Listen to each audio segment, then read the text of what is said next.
Bonsoir, alors moi je suis Sandra Franc-René, je suis journaliste et j'ai la chance ce soir d'animer cette table ronde aux côtés de Julien Vidal et de Marie-Laure Bruno. Un grand merci à la Maison des Métallos. Donc ce soir on réunit deux personnes qui peut-être n'auraient pas eu vocation à se rencontrer, qui sait, hein, mais en tout cas a priori qui n'avaient pas forcément vocation à se rencontrer. Et je vous propose, avant qu'on rentre vraiment dans le vif du sujet, c'est de commencer à se présenter. Alors, ce soir, on va faire honneur aux hommes d'abord, si Marie-Laure tu m'y autorises, puisque cet événement a été donc créé autour de la sortie du livre de Julien.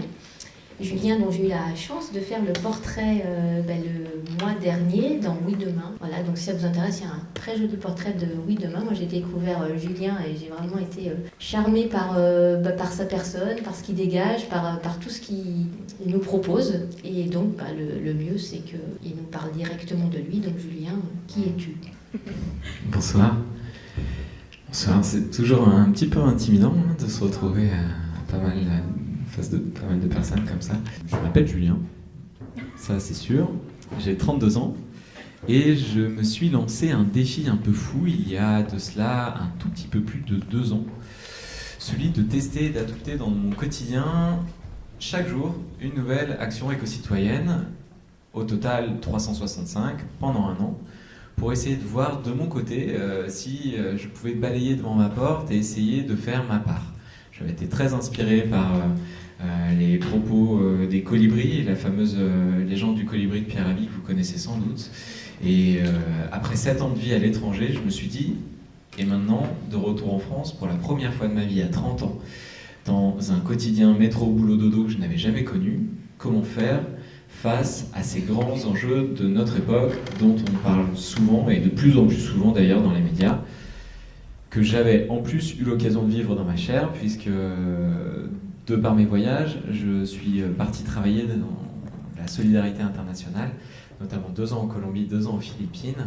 Et en Colombie, j'ai vu de mes yeux, j'ai vécu ce que ça voulait dire d'avoir 1% du pays qui possède 99% des richesses, en travaillant dans les bidonvilles de Bogota à la réinsertion des anciens guerrilleros, avec de temps en temps des amis qui, eux, travaillaient dans le nord de Bogota, dans les quartiers riches, et qui m'invitaient à manger pour 50 € le menu, et les gens autour de nous laissaient de la nourriture dans leur assiette, pour montrer qu'ils n'étaient pas pauvres, qu'ils n'avaient pas faim, et qu'ils n'avaient pas besoin de terminer leur assiette. Ça m'a vraiment marqué, puisque quelques heures avant, moi j'étais avec Christina, qui était payée moins de 10 € par jour, et qui cousait des survêtements toute la journée. Et ces survêtements, quand je lui racontais qu'ils allaient être vendus à l'autre bout de la planète plus de 50 € l'unité, je vous imaginez son visage. Et aux Philippines, ensuite, j'y ai vécu pendant 2 ans, juste après le typhon Yolanda à Yann, dont vous vous souvenez peut-être, à la fin de 2013, qui est passé avec des vitesses de pointe de 320 km/h sur le pays, au total plus de 7000 morts. Et là-bas, j'ai découvert ce que ça voulait dire, la réalité du dérèglement climatique, puisque là-bas, il y a plus de typhons qu'il y a de lettres dans l'alphabet chaque année. Et 40 degrés tous les jours, 90% d'humidité, 7000 îles qui sont aujourd'hui menacées par les inondations quasiment en permanence. En rentrant en France, je me suis dit, mais qu'est-ce que je fais, moi, petit colibri ? Est-ce que j'ai un rôle à jouer là-dedans ? D'autant que tout ce système mondialisé est organisé pour notre bonheur à nous, occidentaux. Et en rentrant, je vois tous les gens en face de moi qui, excusez-moi l'expression, font la gueule, tirent la tronche. On voit les consommations d'antidépresseurs augmenter d'année en année. Et en gros, le message de c'est les entreprises qui ont le pouvoir, c'est les politiques qui nous baladent. Voilà. Je me suis dit non, je refuse ça. J'ai envie d'essayer de pousser mon bouchon jusqu'à ce que je puisse plus le pousser. Et je me suis du coup lancé dans ce défi dont je vous parlerai plus tard, des 365 actions. J'en suis sorti vivant. Tout va bien. Je me suis rendu compte que j'avais un énorme impact et ça, je vous en reparlerai après. Et c'est ce qui m'amène aujourd'hui devant vous, puisque j'ai écrit un livre, Ça commence par moi. Je reste avec cette idée fixe du Ça commence par moi, où je raconte cette expérience d'1 an qui a transformé ma vie. Est-ce que tu peux juste réexpliquer ce que c'est que cette fable parabole du colibri ? C'est la légende du colibri qui, lors d'un feu de forêt, voit tous les oiseaux s'échapper et quand un plus gros oiseau croise un colibri qui ramène une goutte d'eau sur le feu de forêt, le gros oiseau lui dit « Mais qu'est-ce que tu fais, petit colibri ?» Et le colibri lui répond « Je fais ma part. » Bonsoir, donc je m'appelle Marie-Laure Bruno. Et on m'a demandé d'intervenir ce soir à titre déjà d'artiste, d'éco-artiste qui expose dans l'exposition de la trace à la trame, et aussi parce que je suis la directrice artistique de cette exposition. Donc moi je suis à la base graphiste de formation, plus spécialement autour de l'animation, dessin d'animation. Donc tout au long comme ça de ma carrière, j'ai fait des animations et je travaillais ou bien sur des animations, des jingles télé, ou sur des événementiels. Donc sur des événementiels, généralement on vous demande de faire de très belles animations, très pimpantes, avec des étoiles partout, pour mettre en valeur les chiffres des entreprises, les valeurs de l'entreprise. Au bout de quelques années, disons peut-être au bout de 10 ans, enfin, je compte, j'ai pas du tout la notion des chiffres, donc je vous préviens, donc c'est toujours à peu près. Au bout d'un moment, on fatigue.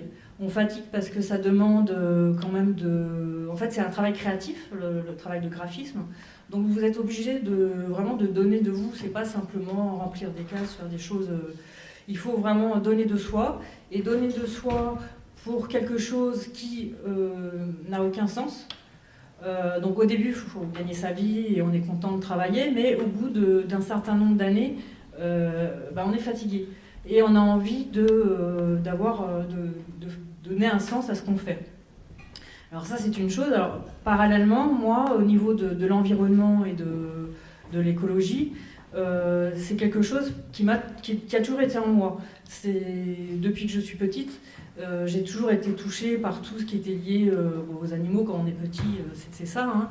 Mais après, en grandissant, tout ça c'est un peu affiné et un peu évolué. Et en tant qu'artiste, je suis un peu extrasensorielle, donc je ressens les choses, quoi. C'est comme ça à l'intérieur de moi. Et je suis très sensible à tout ce qui est nature et tout ce qui est lié à la terre. Et j'aime beaucoup la légende de Gaïa, comme une terre qui serait vivante. Et moi, c'est vraiment comme ça que je le ressens, comme un être vivant. Et un être vivant donc sensible, et qu'il faut respecter, un petit peu comme un enfant. Donc moi, je parle comme ça souvent aux enfants, je parle d'un petit animal, d'un enfant, qu'il faudrait respecter parce qu'il est complètement dépendant de nous, en fait. Hein. Et c'est vrai que quand je vois des gens qui la maltraitent, c'est comme quand on voit des animaux maltraités, c'est physique, j'ai beaucoup de mal. Donc voilà, tout ça, c'est un petit peu pour vous expliquer mon rapport à l'environnement. Donc pendant des années, je suis dans une génération un peu plus ancienne que Julien, et donc à l'époque, pendant des années, je voulais parler de ça, et dans mon entourage, Julien en parlait aussi parce qu'il a eu un peu les mêmes expériences, mais à mon époque, c'était encore pire. C'est-à-dire que dès qu'on demandait à quelqu'un, on voyait un robinet couler, qu'on disait tiens, tu veux pas fermer le robinet, tu t'en sers plus. Moi, mes amis, mes entourages, ils m'envoyaient bouler. Hein. C'était systématique, je me faisais tout le temps, dès que je parlais de ça, je me faisais envoyer sur les roses. Donc voilà, c'était très difficile de parler de ça avant, parce que ça barbait les gens, quoi. Chacun avons nos moyens d'expression.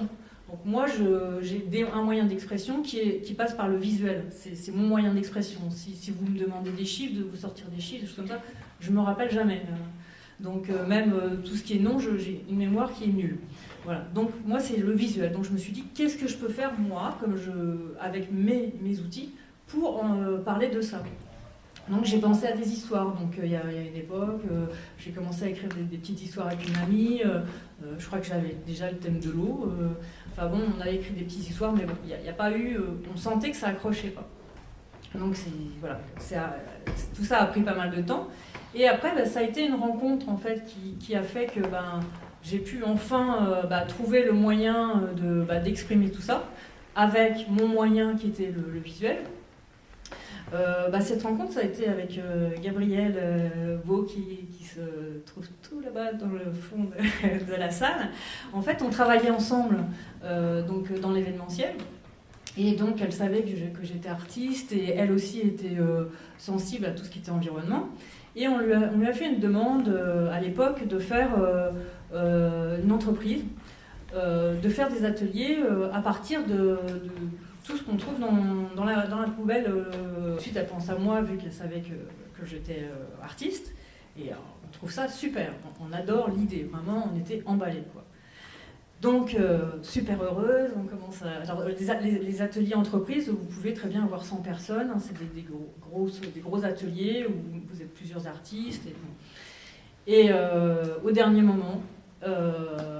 alors donc ça je sais pas, c'était en 2009, hein, c'était donc parce qu'on a créé l'association, je vous raconterai après en 2009. Et donc au dernier moment, notre contact nous dit écoutez non, c'est pas possible, on peut pas faire travailler les gens à partir des déchets, c'est vraiment des trop gros bonnets, enfin je sais plus les arguments, en tout cas au dernier moment on nous dit non. Donc plein obligé, on change notre fusil d'épaule et bon on part plus sur des fresques peintes, voilà. On a été très frustrés, on s'est dit non, on le fait quand même. On le fait quand même, zut. Donc c'est à partir de là qu'on s'est attablé, je me rappelle encore chez moi, autour de la table noire, et on s'est dit ok, on va créer quelque chose, on va créer une association autour de ça. Justement, c'était la question d'après, donc tu l'as anticipé, mais c'est pas grave, on en a plein d'autres. Alors moi, je me souviens, quand j'ai fait ton portrait, tu m'as dit, je me rappelle très bien que ton déclic, mais tu vas nous le développer, tu étais dans ta voiture, tu écoutais la radio, tu t'apprêtais à partir en mission, et donc on était au mois d'août, je me rappelle, et donc tu entends que ça y est, on a dépassé le jour, on est au jour du dépassement. C'est-à-dire que on a trop consommé de ressources par rapport à ce que la Terre est capable de nous offrir. Exactement. Et toi, ça a été un gros électrochoc et c'est en gros à partir de là que tu as vraiment commencé à maturer. Voilà, c'est tout ça. Qui connaît le jour du dépassement ici? Tout le monde? Oui. On est d'accord? Je le redis quand même. À l'époque, on était en 2011. Il me semble que le jour du dépassement était le 11 août. Le 11 août, c'était le jour où l'humanité avait consommé de manière durable tout ce que la planète peut produire en un an. Le premier jour du dépassement, il est à la fin des années 70.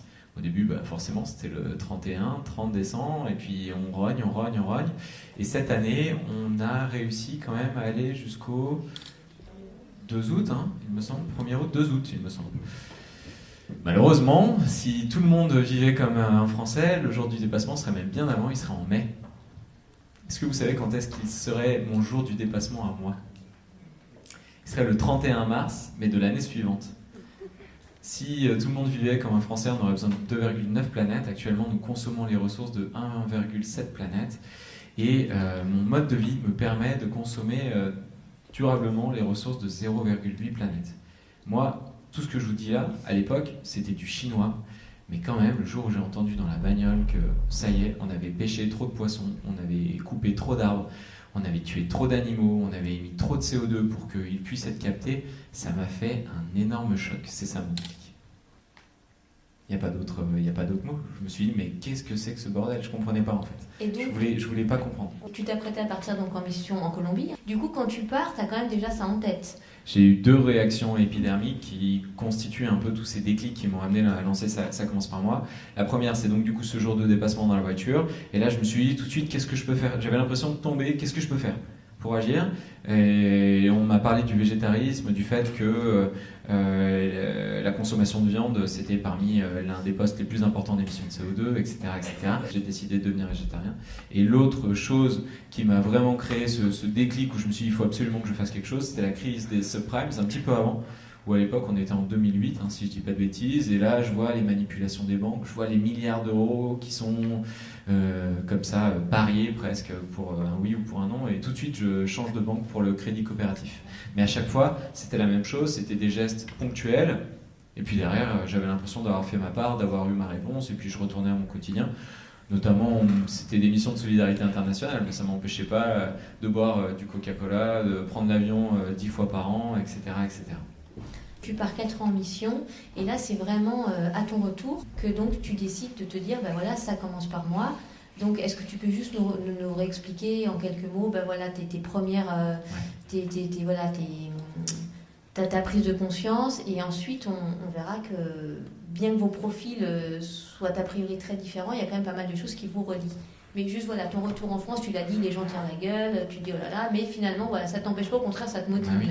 Et même je me souviens, tu m'as dit, en même temps les gens tiraient la gueule, et en même temps tu avais trouvé qu'en 4 ans, on avait fait quand même beaucoup de progrès en France sur l'écologie, qu'il y avait quand même eu pas mal de changements. Exponentiel, tout à fait. Il y a quand même des choses positives, parce que ça c'est bien qu'on en parle aussi. Je pars en 2011 et c'est vrai que bon, j'avais eu ces sursauts-là et à la fois pour moi consommer durable c'était pas très clair. C'était des galettes de riz sans goût qui coûtaient une fortune et qui étaient planquées au fin fond d'un supermarché. Je suis sincèrement désolé pour toutes les personnes qui mangent des galettes de riz dans cette salle. Toujours est-il que quand je suis rentré, on était en 2016, et là, tout d'un coup, j'ai l'impression d'un côté que tout le monde me dit « c'est perdu, laisse tomber, on est en France, cocorico, le pays champion du monde du pessimisme ».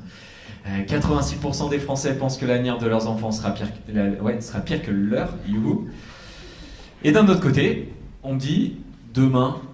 On me dit supermarché coopératif, on me dit monnaie locale, on me dit AMAP, on me dit énergie verte et toutes ces initiatives de bars associatifs, etc. Je me dis mais il y a quelque chose qui est en train de se jouer. J'avais vraiment l'impression de faire ce grand écart à la Jean-Claude Van Damme avec d'un côté un monde qui est en train de s'écrouler ou qui périclite et un autre qui a qu'une envie, c'est d'être en pleine expansion. Et effectivement, c'était vraiment l'impression qu'il y avait un foisonnement. J'étais sorti de France pendant 5-7 ans et tout d'un coup en rentrant je me suis dit mais c'est incroyable, tout ça, ça n'existait pas. C'est sûr, à cette échelle-là, de manière aussi accessible, ça n'existait pas. Peut-être que sans cette table ronde, vous ne vous seriez peut-être pas croisés ou pas, on ne sait pas. Mais en tout cas, il y a quand même quelque chose tous les deux qui vous relie, c'est que le risque était grand d'endosser le rôle de la personne du pénible un peu de service, c'est-à-dire celui à côté duquel on n'a pas envie de s'asseoir à table parce qu'il va encore... nous plomber le moral ou nous dire que voilà, faut pas boire avec une paille, faut pas, que sais-je, on a plein d'exemples. Donc il y a quand même quelque chose tous les deux donc qui vous relie, c'est la pédagogie. Alors est-ce que vous pouvez, toi Marie-Laure, expliquer comment justement tu as pu dépasser ça en faisant montre de pédagogie, puis ensuite Julien vous expliquera lui aussi. On ne peut pas faire passer les informations, ça on s'est parlé déjà avec Julien et on est bien d'accord là-dessus. On ne peut pas faire passer les informations en culpabilisant les gens. C'est-à-dire que si, en disant il ne faut pas faire ci, il ne faut pas faire ça, on est déjà tellement lourd par le quotidien que les informations ne passent pas et voilà. Donc c'était sûr, c'est que ça ne passait pas comme ça. Donc il fallait trouver de la pédagogie. Et la pédagogie, faut trouver le truc pour que ça passe. Donc le truc pour que ça passe, c'est que chacun va puiser, ce que je disais tout à l'heure, un petit peu dans ses outils. Donc moi, mes outils à moi, c'est le visuel et l'art. Voilà. Je ne sais pas faire autrement, de toute façon, je ne sais pas m'exprimer autrement, donc c'était ça. Donc c'est là où on a commencé à réfléchir, donc c'est aussi du travail de toute façon, c'est du travail de réfléchir à savoir qui déjà on veut toucher, le public, c'est un peu comme un travail normal, donc qui on veut toucher, le public, et après comment. Donc c'est là où peut-être je vais vous parler de l'association qu'on a créée avec Gabriel. Donc on s'est dit, on va sensibiliser les gens de manière... pédagogique, créative, avec le jeu, avec toutes ces manières-là, avec l'art.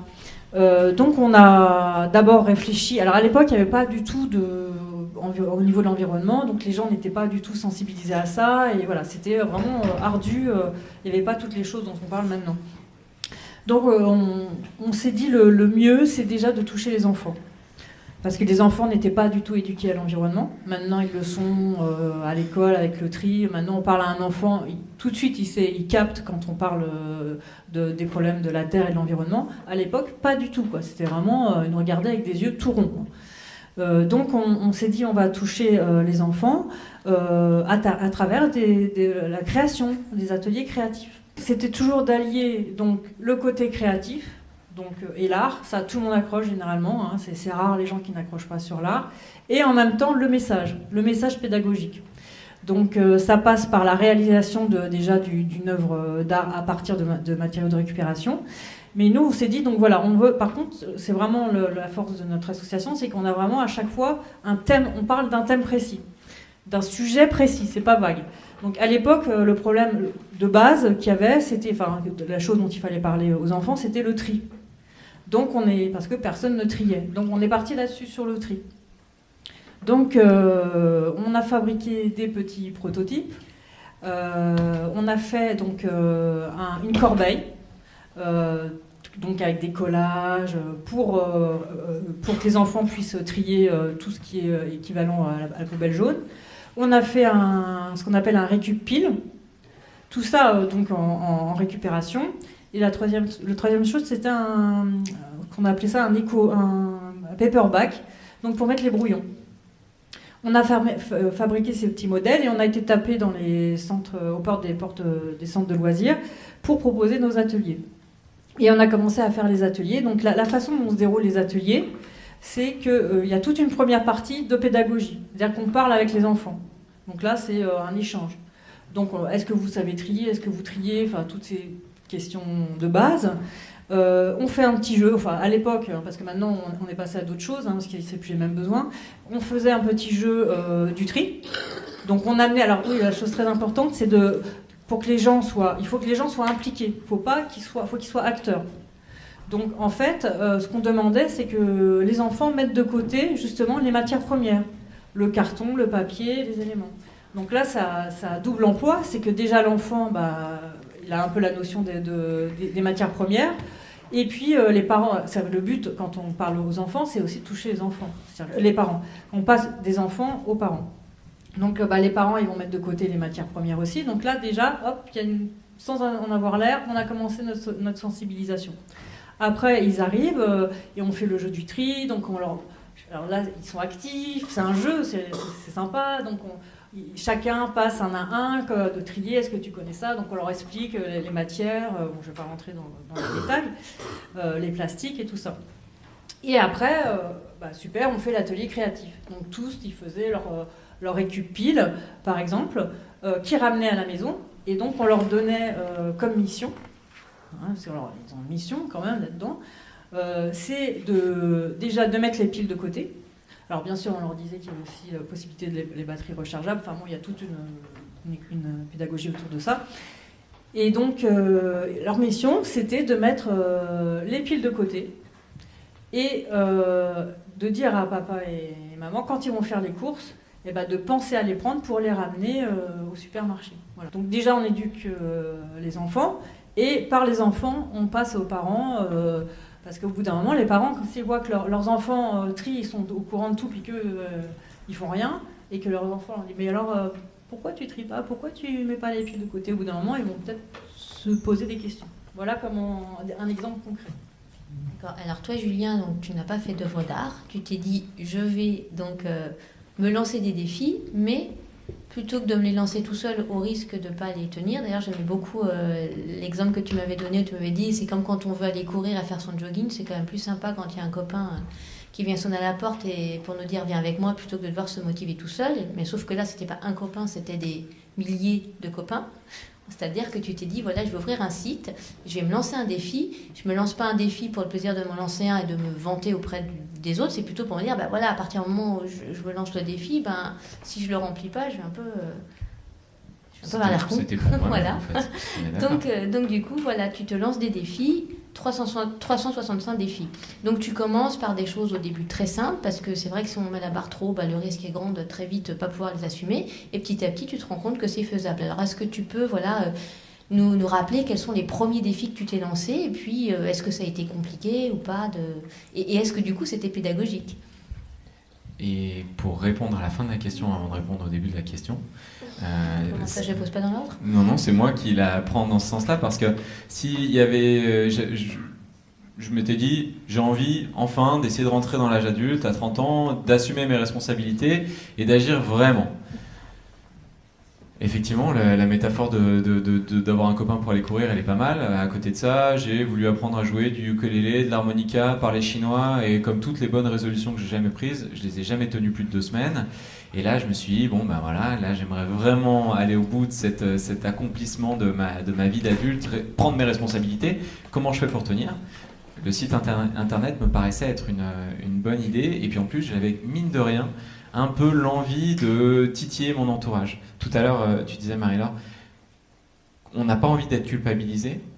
Je sais pas vous, mais moi, toute ma vie, j'ai été enquêteur, policier, avocat, juge et bourreau de toutes les affaires de remontrance sur mon grand cheval blanc que je prenais dans chaque repas avec des longues tirades à dire « Mais toi, papa, pourquoi tu bois de l'eau en bouteille dans des bouteilles en plastique? Mais pourquoi partir à l'autre bout du monde pour aller passer 2 semaines le cul sur une chaise sur une plage? Et pourquoi tu as encore acheté une meilleure voiture alors que en fait c'est déjà la 3e que tu changes en 1 an ?» Je me lançais toujours dans ces tirades et à la fin on arrivait toujours fâché avec ma famille et j'ai été toute ma vie le mouton noir.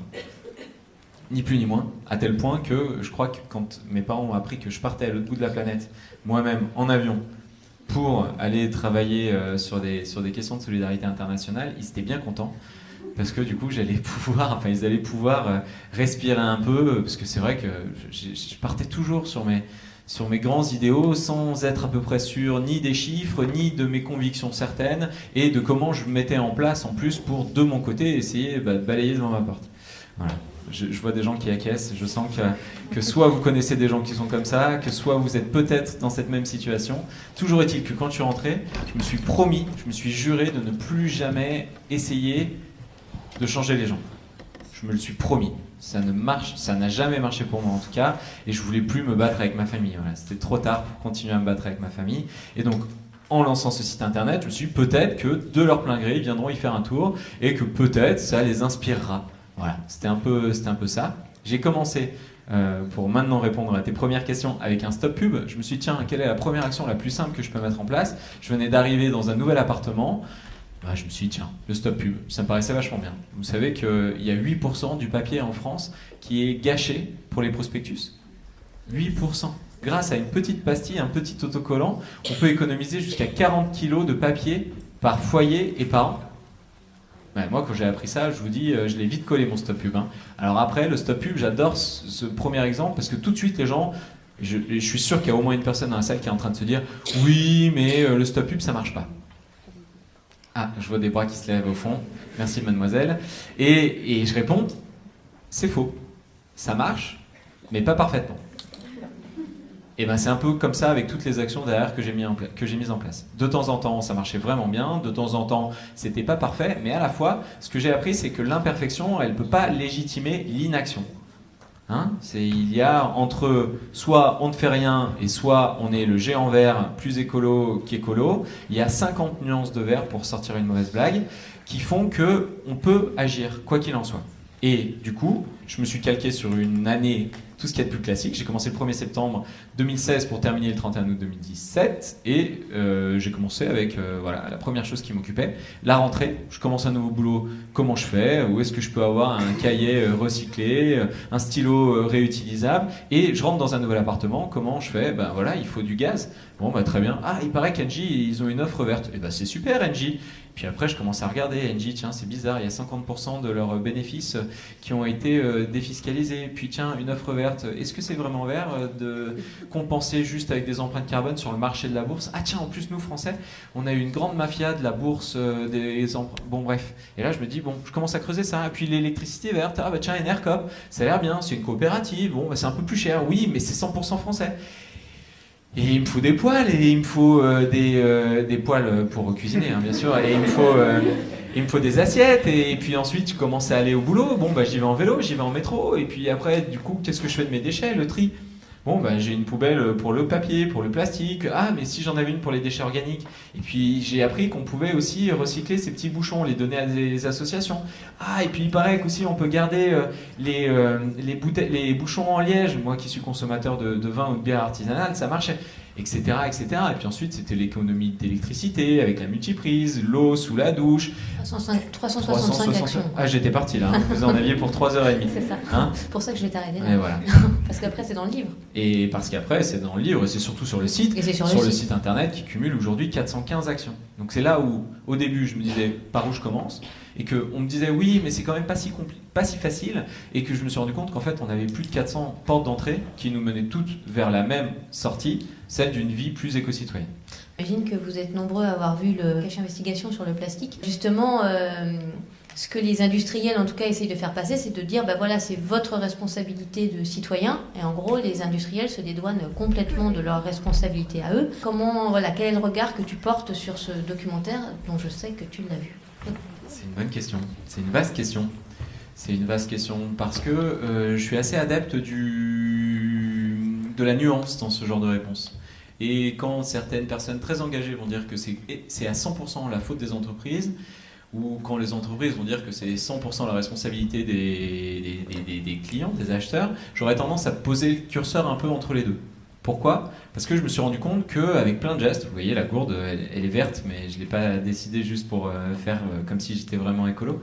Mais typiquement, ça fait partie de toutes ces actions que j'ai mis en place qui m'ont permis de diviser par 10 le poids de ma poubelle. Un Parisien produit 500 kg de déchets. Je ne suis pas non plus l'homme parfait du zéro déchet, et à la fois avec plein de petits gestes très très simples, vraiment très très simples. Aujourd'hui, mon problème, c'est que je descends pas suffisamment la poubelle et que du coup, ça sent mauvais presque chez moi parce que je la descends qu'une fois par mois et pourtant on est 2 à vivre avec une poubelle de 20 litres, toute petite. Donc c'est possible. Les déchets organiques dans un et les déchets organiques, je les amène dans un compost de quartier qui est juste à côté de chez moi et il n'y a pas de souci. Ça peut pas sentir bon. Et voilà. Mais il y a toujours des petites choses, mais il faudra qu'on en parle. Alors si vous avez des astuces pour ça. Mais donc du coup, ce que je voulais dire aussi, c'est que effectivement, on réoriente complètement sa manière de consommer. Et donc au-delà du fait ou pas que Coca soit un produit plus ou moins chimique ou naturel, toujours est-il que le fait de faire entrer chez moi du plastique et de devoir le jeter juste quelques secondes après, la touillette dans la gobelet en plastique et tout ça, c'est terrible. Toi, quel regard tu penses? En gros, c'est pas la faute de l'un, c'est pas la faute de l'autre. Donc en gros, c'est chacun doit faire du chemin. Chacun doit faire sa part, et à la fois, si les consommateurs n'achètent plus de Coca-Cola, là, c'est sûr que Coca-Cola va faire un geste. J'entendais ce week-end un des anciens responsables de Danone qui a depuis viré sa cutie et travaille dans la bio et qui nous disait, vous imaginez pas, mais en fait, Danone, à partir du moment où il y a une variation de 1% de leur chiffre d'affaires, ils sont prêts à remettre complètement sur la table tout leur modèle de production.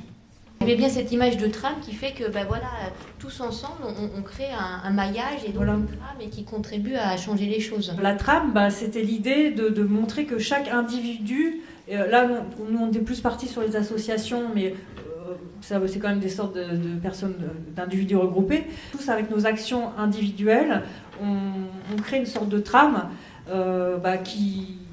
qui permettent vraiment d'avancer. Enfin, on a vraiment un pouvoir à l'échelle individuelle. Et moi, j'aime bien souvent parler de consomme-acteurs. Là, on parlait d'éco-acteurs pour les gens qui font, mais il y a aussi, on est tous des conso-acteurs. C'est-à-dire dans notre manière de consommer et d'agir dans notre quotidien, c'est déterminant. On insiste tous les jours sur notre fameux pouvoir d'achat. Bah oui, dans le pouvoir d'achat, il y a pouvoir.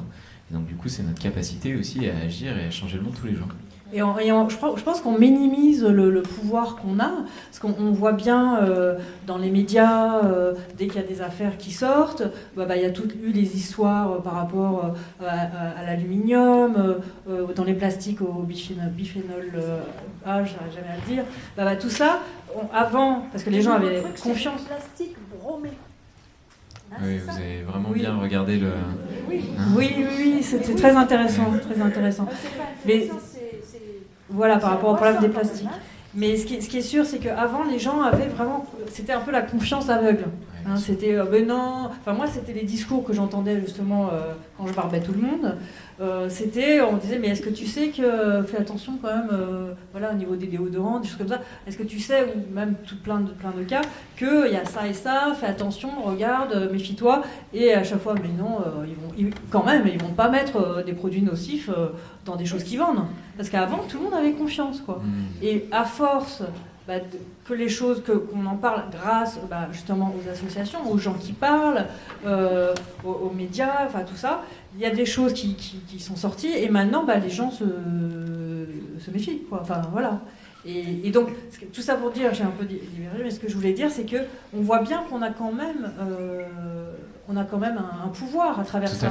Et là, les industriels, quand ils voient que tel ou tel produit, c'était Nutella par exemple, avec l'huile de palme, là, alors, ils ont fait une com, je sais pas si vous avez vu, il n'y a plus de l'huile de palme. Hein. Oui, si, ils en mettent encore. Mais... Bah, en tout cas, moi j'ai vu dans les pubs, alors Oui, après mais je tout regarde le peut-être monde pas est assez les beau, tout le pubs. Hein. monde est- Mais bon, j'ai pas regardé, j'en mange pas, mais voilà quoi. Donc on voit qu'on a quand même un pouvoir.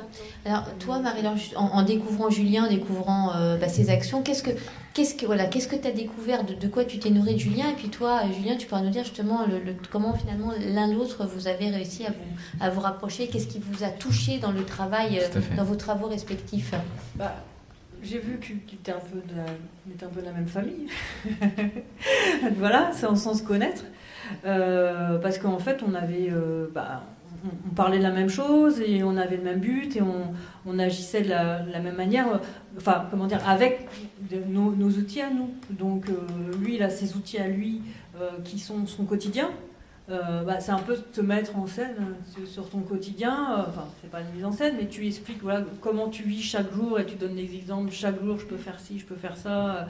Et tu donnes des exemples tout basiques, tout bêtes.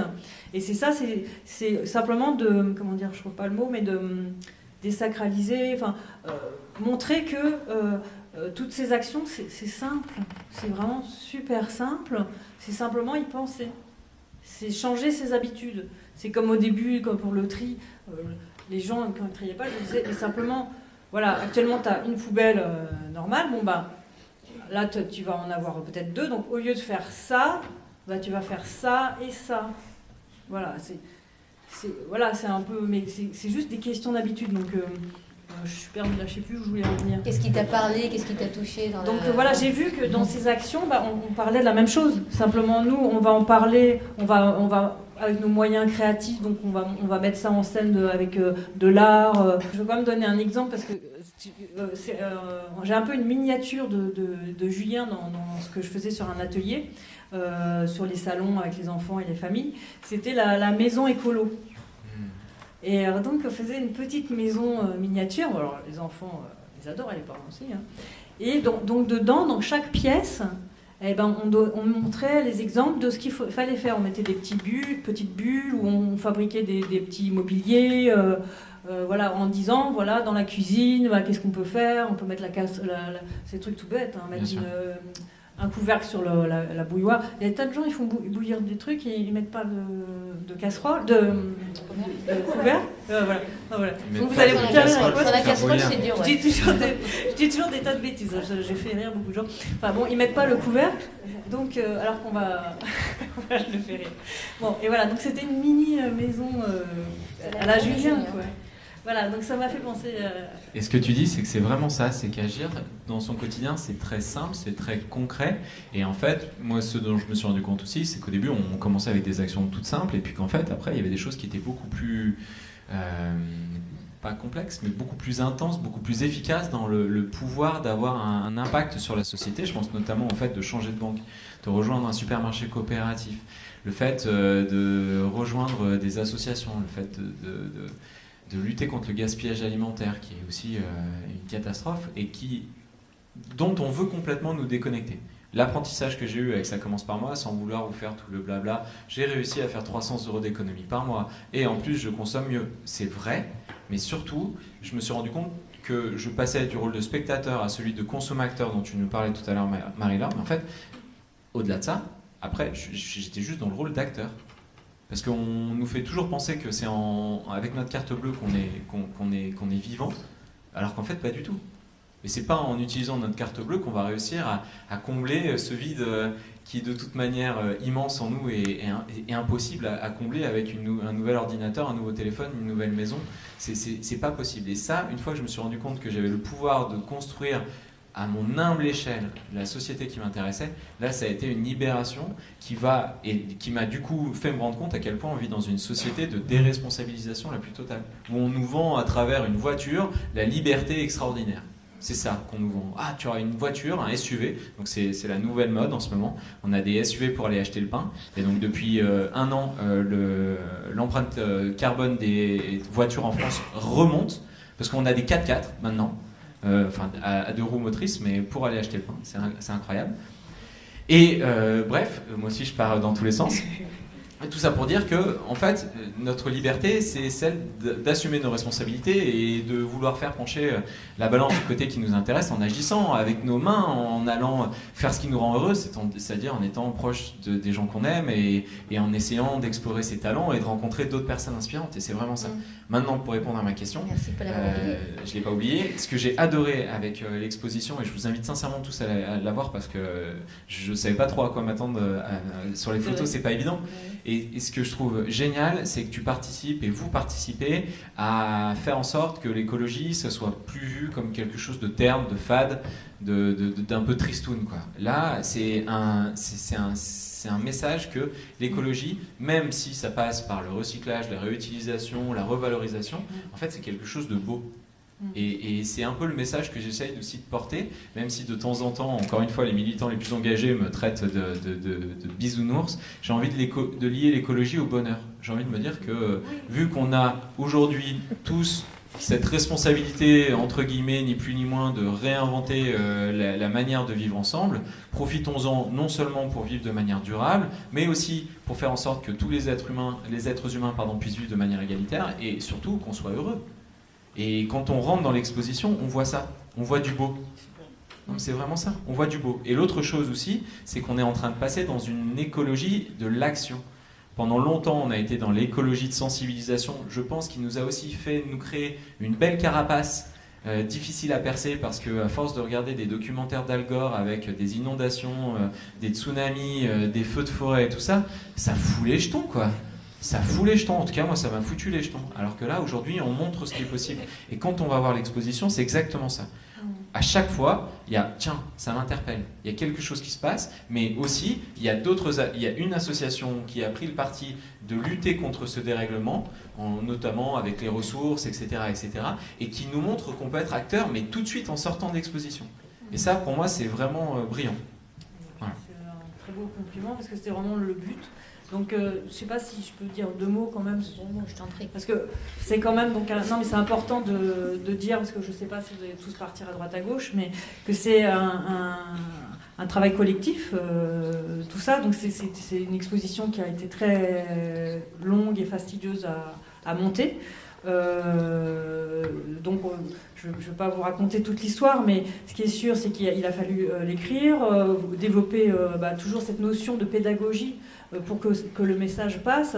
On est passé sur des thèmes récurrents. Donc on a ressorti 6 thèmes récurrents. Donc ça, c'est déjà la chose importante. Après, à partir de là, il y a des artistes. Donc c'est quand même eux qui exposent. Donc là, il y a 6 artistes qui travaillent depuis très longtemps avec nous. Donc il y a Dadav qui est dans le bout, là, dans la salle. Coco, tout à l'heure, que j'ai vu aussi, que vous verrez. Catherine, je ne sais pas si elle est là, Catherine Pézère, mais tout à l'heure, elle était là. Sophie Hélène qui... vous verrez après en détail, je ne vais pas vous raconter tous les détails, mais Sophie Hélène, Isabelle Outremont, et moi-même, Marie-Laure Bruno.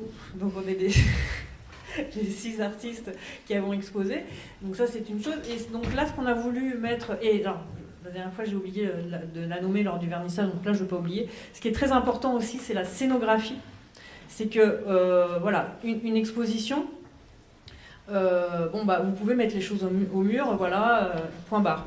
Et c'est là où on va peut-être un petit peu s'embêter et où on n'arrive pas à faire passer le message. Et là, on avait quand même beaucoup de messages à faire passer. Donc pour ça, il a fallu faire une scénographie. Donc, tout le monde sait ce qu'est une scénographie, c'est une mise en scène de l'espace.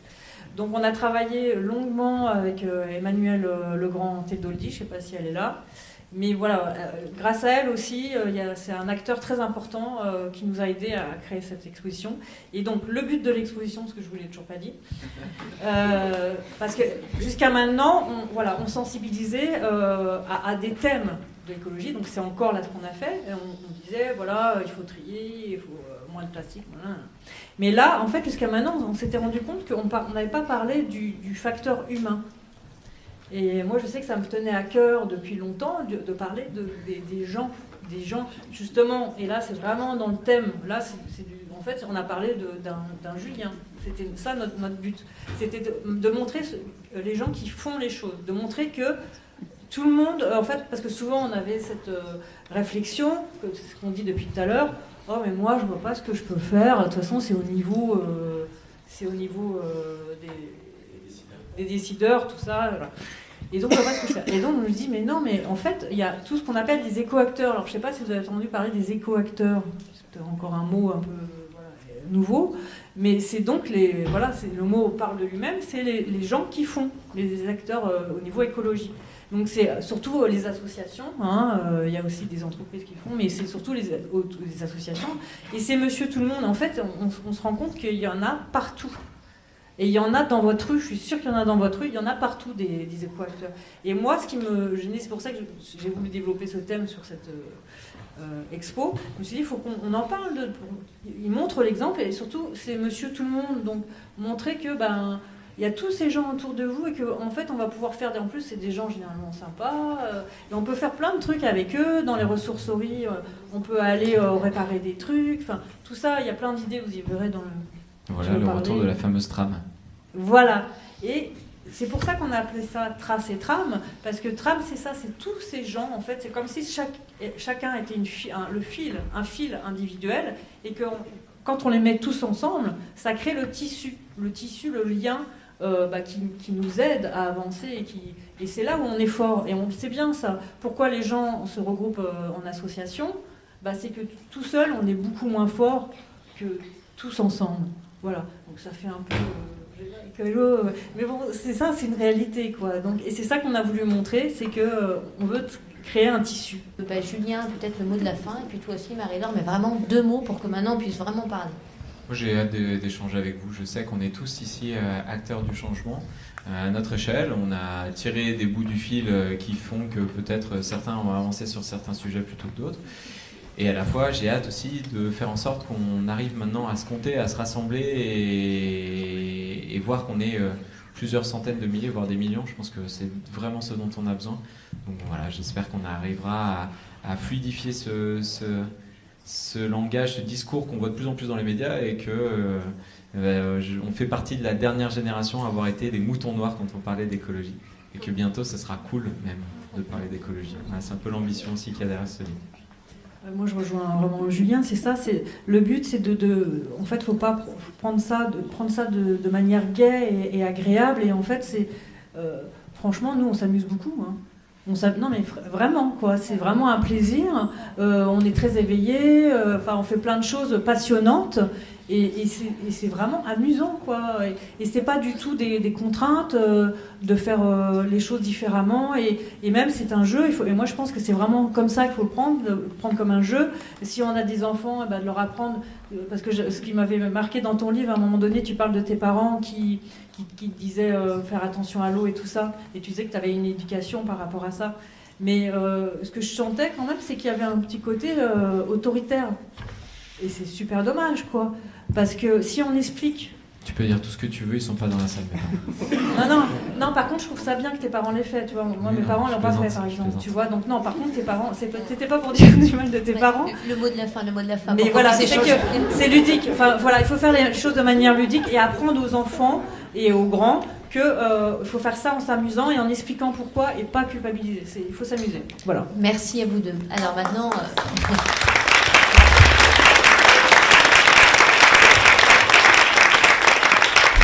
Je crois qu'il y a des micros qui vont circuler dans la salle. La première question, elle concerne ton premier exemple qui était de donner ton jour de dépassement, que j'ai beaucoup aimé.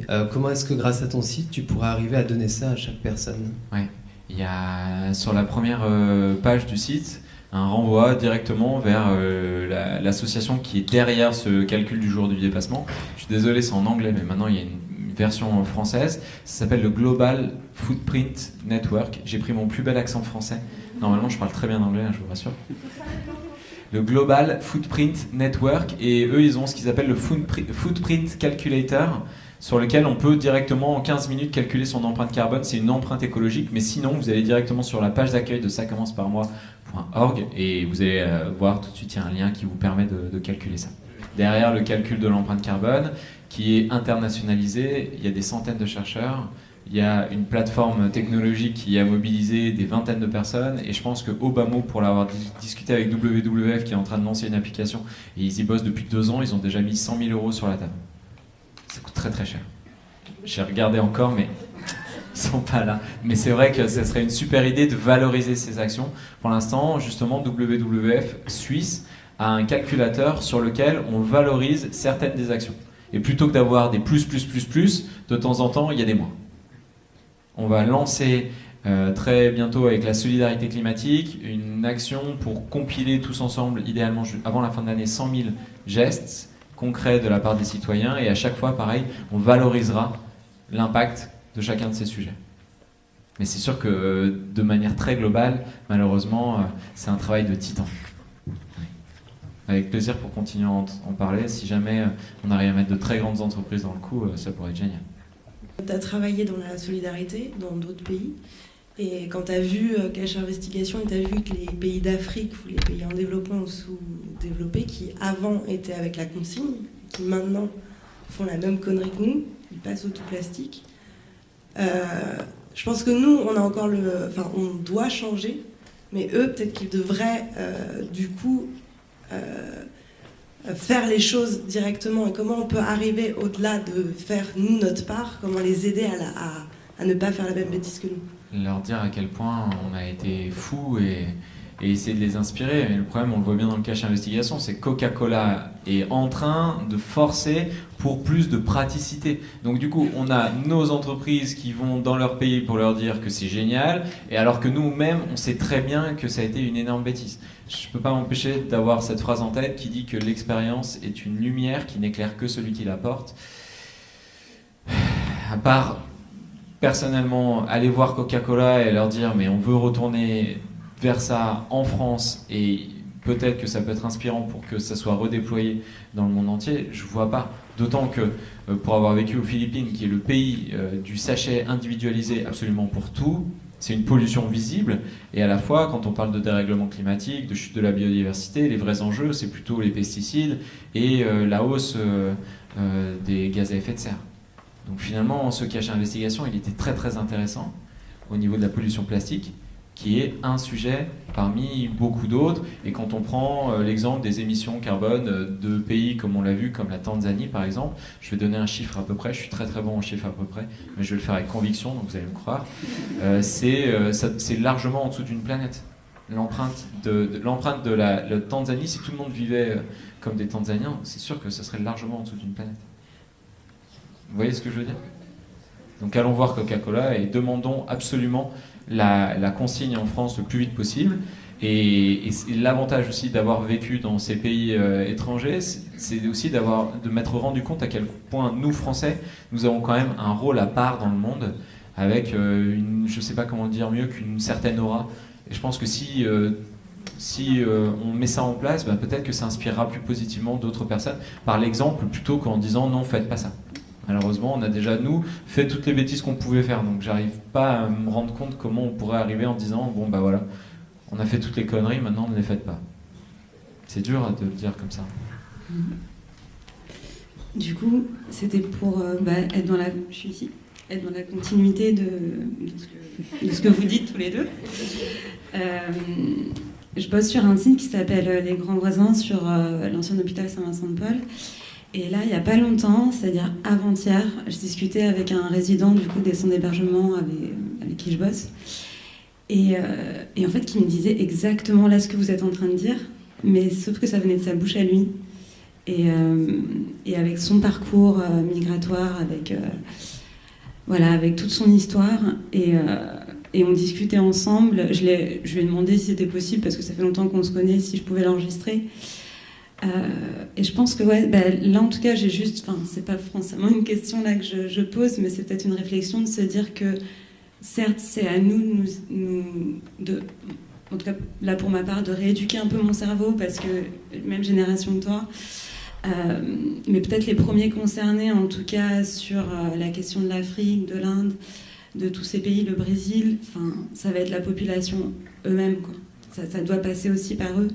Et qui mieux que ses propres confrères, collègues, amis, famille. D'autant que ce genre de pays bouge beaucoup plus vite que nous sur ces questions. Et le Nigeria, ils ont interdit le plastique, les sachets en plastique l'année dernière. L'Inde, ils ont pris des résolutions très fortes pour tout ce qui est couvert jetable et plastique jetable.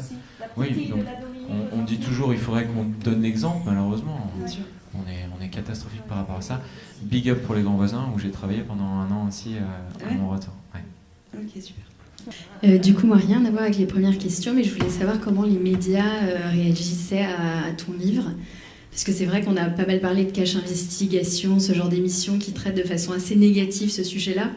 Et d'avoir quelque chose de positif comme ça, j'ai pas l'impression que pour l'instant les masses médias en parlent énormément. Donc savoir quelles réactions ils ont eues. Peut-être qu'il faut poser la question à Sandra, qui est directement impliquée dans les médias. Pour l'instant, j'ai quand même eu l'occasion d'aller en parler sur Arte, même sur BFM TV, incroyable. Et à la fois, je pense qu'effectivement, c'est assez intéressant de voir. Je prends l'exemple de la mobilisation citoyenne qui a eu lieu il y a 2 semaines maintenant. On était au calcul le plus haut, 150 000. Et M6, tout de suite après, pose la question dans le JT du 20h. Nous avons posé la question aux citoyens, seriez-vous prêts à devenir végétarien? Vous avez répondu non à je ne sais pas combien de pourcents. Paf, fin du débat. Donc en gros, c'était vous êtes mobilisés, vous n'êtes même pas capable de devenir végétarien, bande de nuls, on arrête tout. Et là, tu dis ah ouais. Un autre exemple, il y a eu la belle mobilisation qui est en train de se faire autour du message « Nous voulons des coquelicots ». C'est génial, mais ça reste toujours il faut faire une pétition. C'est un journaliste qui porte le sujet, il est invité par tous les autres journalistes, et 2 jours après, à l'Assemblée, qu'est-ce qui se passe? L'amendement pour enfin arrêter le glyphosate, même si c'était partiel, il a pas passé à 4 votes près. Et donc effectivement, il y a plein de gens qui portent ces solutions. À la fois, on parle de cache investigation depuis tout à l'heure, donc j'y vais jusqu'au bout. À la fin, qui était là, Flore Berlingen, qui dirige l'association Zero Waste France et qui, elle, apporte plein de solutions. Donc ça va tout doux. Mais ça va 1000 fois mieux qu'il y a 1 an, 1000 fois mieux qu'il y a 10 ans, etc., etc. Mais on est dedans, alors j'ai envie que ça accélère. Et à côté, par contre, hier, je parlais à une nana de Elle Magazine. Ils font un dossier sur l'écologie la semaine prochaine. Comme quoi? Oui, moi je veux pas être donné dans le complotisme, mais quand tu dis allons voir Coca-Cola pour leur demander je sais pas quoi, les entreprises, les énormes entreprises, tu dis que tu as changé de banque, elles ont un intérêt qui est de faire de l'argent. Et il y a quand même quelque chose que je m'étais fait alpaguer par un copain parce que j'avais partagé l'histoire du tuyau qui avale les plastiques. Et effectivement, qui diffuse cette vidéo, moi je trouve ça très bien, il faut nettoyer les océans. Mais c'est le forum de Davos qui diffuse cette vidéo. Donc je m'étais fait alpaguer. J'ai commencé à regarder attentivement. Et ce que j'ai retenu presque principalement de l'autre soir, parce qu'on m'avait dit de la regarder, l'émission, c'est que dès lors que les entreprises se mettent à recycler le plastique, elles ont intérêt pour que ce soit rentable, et c'est leur boulot que ce soit rentable, je le regrette, elles ont intérêt à ce qu'il y ait encore plus de plastique pour pouvoir faire tourner leur usine. Donc il ne s'agit pas de faire du complotisme, il s'agit aussi, et là c'est vrai qu'on quitte un peu, mais moi je suis pour que ça commence par moi, mais c'est vrai que je me dis aussi qu'il y a le feu, donc je ne peux pas me contenter de ça commence par moi. Voilà, je ne suis pas assez courageuse pour être un colibri, je veux que les autres aussi s'y mettent. Donc il faut raisonner en disant s'ils étaient gentils, enfin en ne disant pas s'ils étaient gentils, en voyant l'intérêt qu'ils ont. Donc c'est vrai que je pense vraiment que ça ne suffit pas d'aller voir Coca-Cola gentiment. Je suis tout à fait d'accord avec vous. Il y a 90% de mon argent aujourd'hui qui est investi, je pense que c'est vraiment le mot, c'est pas dépensé, qui est investi dans des initiatives locales, de petites structures et surtout en France. Je pense que ça c'est la première action. Et après, vous avez tout à fait raison, il y a des grands mouvements de boycott qui sont en train de se lancer et qui sont déjà lancés, notamment par tout le mouvement iBoycott, pour porter atteinte à ces mouvements où de toute manière, à partir du moment où il y a un intérêt financier qui profite qu'à trop peu de personnes, ça marchera jamais. Et quitte à en choquer certains, de dire qu'il suffit de verdir un peu la mondialisation et que ça ira, non, on est d'accord que ça ne marchera pas tant que l'intérêt premier, c'est de faire de l'argent et c'est pas de rendre des gens heureux. Le 1er octobre, donc, il y a une initiative qui est lancée qui est de ne pas consommer, de boycotter tout ce qui est supermarché. Je ne sais pas si vous en avez entendu parler. Mais... Oui, enfin, tout dont les supermarchés. Mais en général, oui, non, pas que, mais c'est vrai qu'a priori, le supermarché, c'est quand même le premier endroit où on se rend peut-être pas tous les jours, mais souvent. Donc,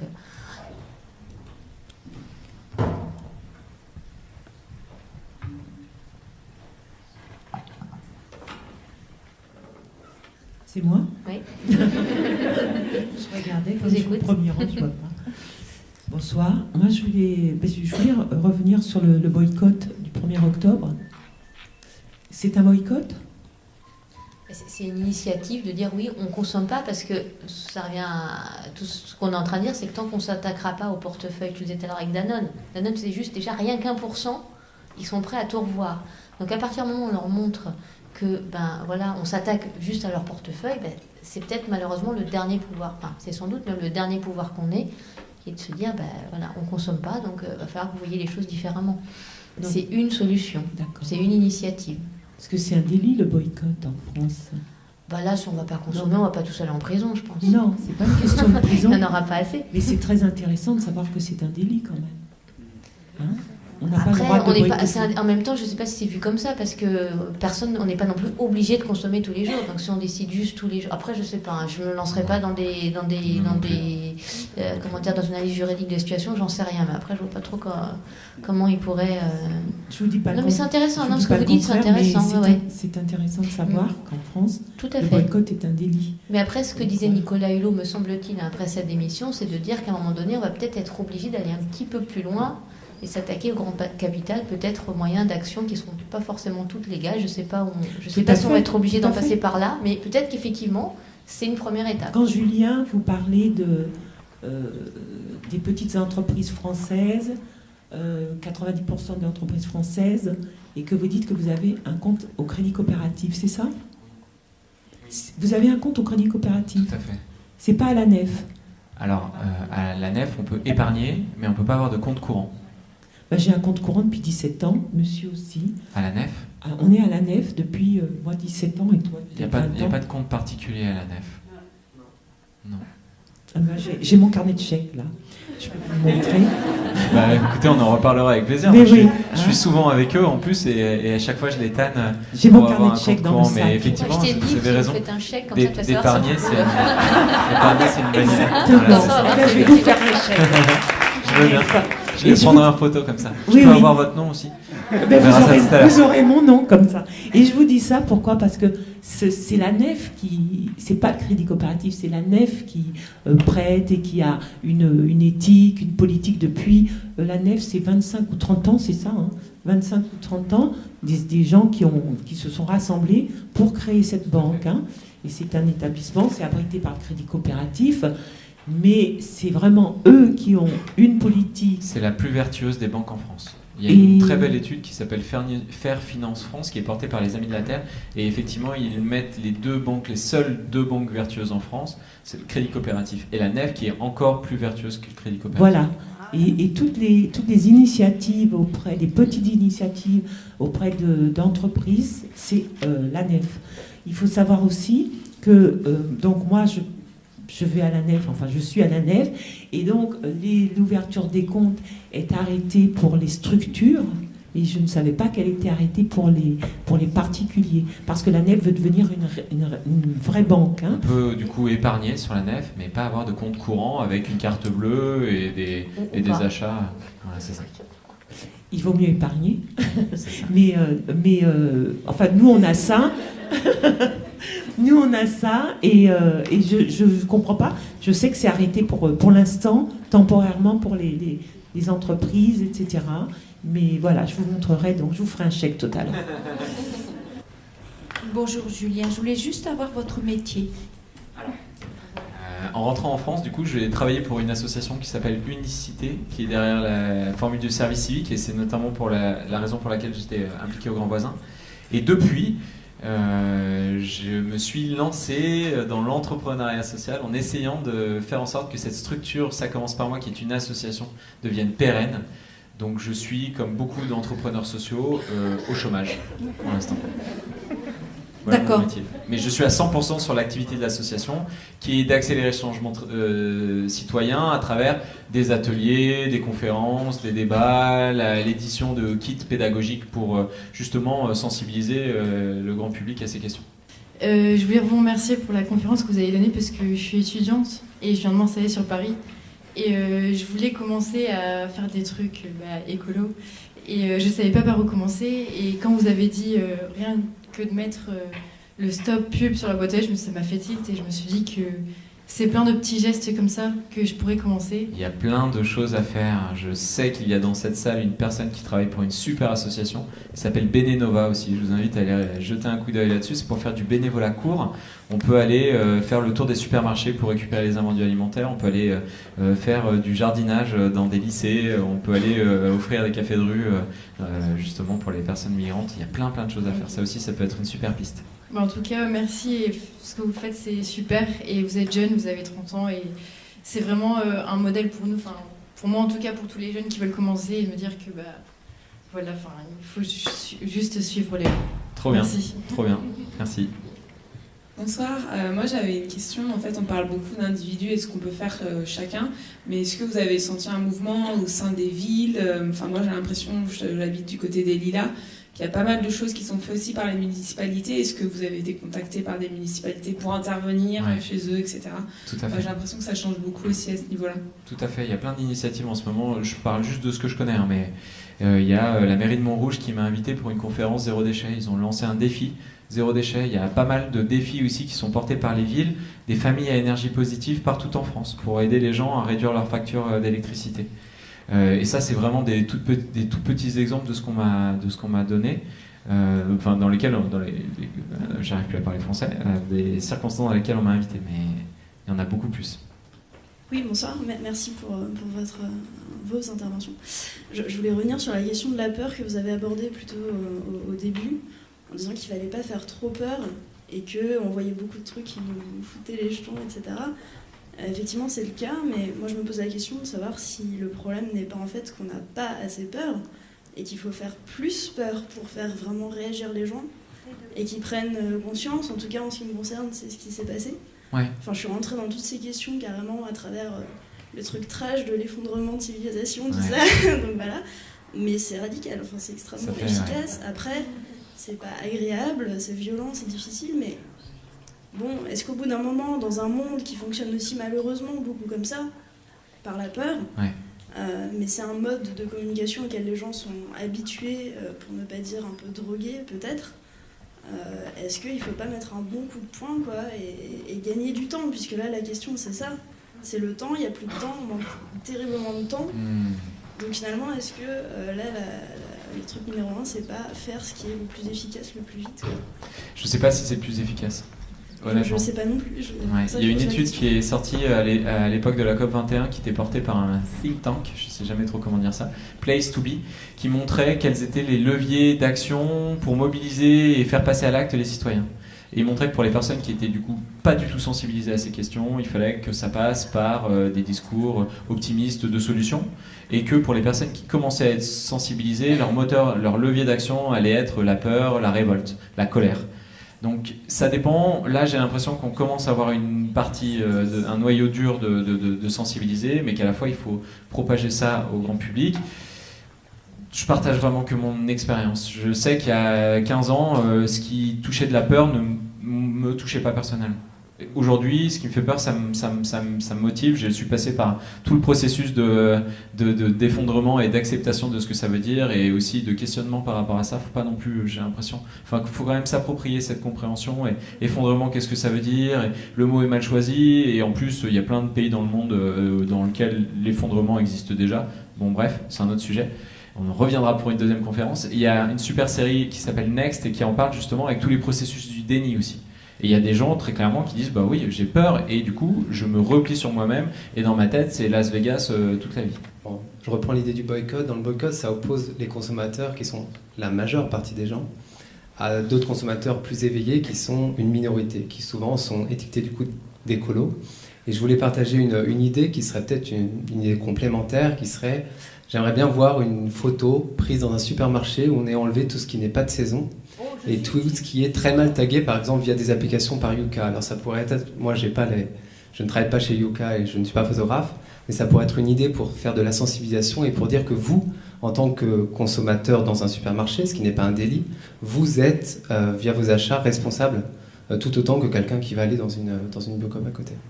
En tout cas, il y a l'application d'iBoycott qui va se lancer, qui s'appellera Buy or Not. Je leur fais de la pub depuis 2 jours là.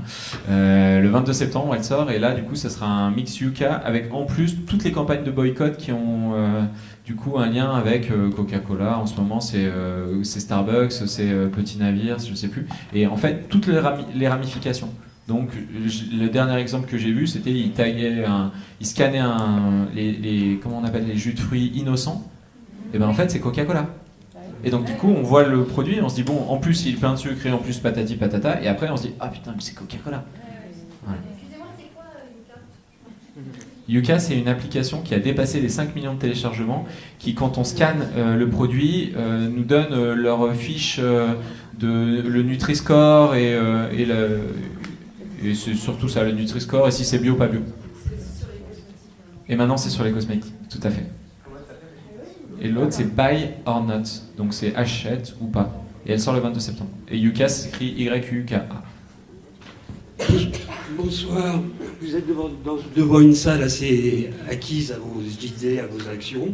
Je trouve ça très bien. Mais je voudrais savoir si vous pensez pouvoir élargir toucher, disons, plus de gens, quoi. Ouais, j'ai qu'une envie, et c'est de toucher le maximum de personnes.